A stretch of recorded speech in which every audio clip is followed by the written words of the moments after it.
দিয়েছেন আলাপুর বাসা, আমার ছোট বোন, আমার খুব স্নেহের এবং আদরের। যখন আমি বললাম যে বোন আমি একটা জিনিস করবো, তখন নাথ কুকিংয়ের যে স্বত্বাধিকারী আমার বোন, তো ও বলতেছে যে ভাইয়া তাহলে পরে এটা ভালো হবে। আমি মোটামুটি ওর সাথে আমার অনেক অনেক কথা হয় সাংগঠনিক বিষয়ে। তো অ্যাকচুয়ালি আপনারা টোটাল ভালো খোঁজ খবর দিবেন। যদি কেউ কোথাও কোনো মানে সোয়াদের পাল্লায় করেন আমার স্বর্ণপন্ন হবে, আমি আজকে স্থায়ী হিসাবে আপনাদের পাশে থাকবো। অল্প টাকার মধ্যে এরকম স্টল দিয়ে আসলে অনেকে দেখি যে 1000, 2000, 3000 টাকা করে দিচ্ছে একটা স্টল, কিন্তু কবির ফাউন্ডেশন থেকে আমি পেলাম 15 টাকা। এটা 500 টাকার মধ্যে একটা স্টল, আসলে এটা অবাক করার বিষয়। পাশাপাশি তারা দুপুরে লাঞ্চও দিয়েছে, আসলে এটা একটা অবাক করার বিষয়। তো কবির ফাউন্ডেশনকে ধন্যবাদ।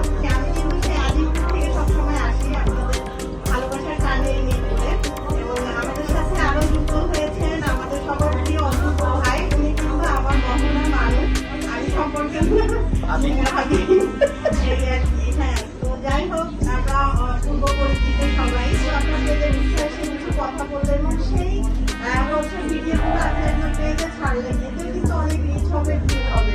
আসলে বিজনেস কিন্তু আমরা সবসময় করতে পারি, কিন্তু সেটা আমাদের বুদ্ধিমত্তা দিয়ে।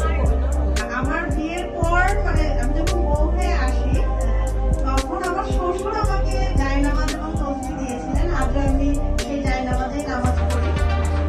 তো দ্বিতীয়বার এত বছর পর, আমার বিয়ে হয়েছে প্রায় 25 বছর, তো এত বছর পরে আমার বড় ভাই আমাকে মানে এই ধরনের একটি গিফট দিলেন, এত পবিত্র গিফট। আমি যেটা বলবো, আমি ভীষণ অবাক হয়েছিলাম, আমি তো কিছু কথা বলতে পারিনি।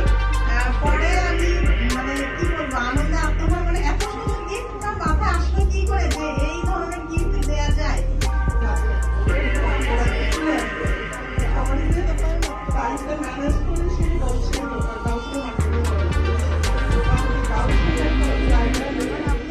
আমাকেও ফোন কল দেন এবং মেসেঞ্জারে নক করেন।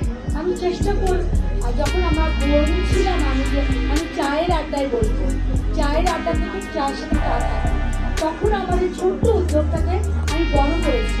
বড় করার পিছনে কারণ এটা যে আমি চিন্তা করলাম যে চায়ের সাথে যদি আমি চা করি, তাহলে আমার উদ্যোগটা কোনো না কোনোভাবে আমি কোনো বেনিফিট করতে পারি কিনা এবং আমি নিজে বেনিফিট হবো কিনা।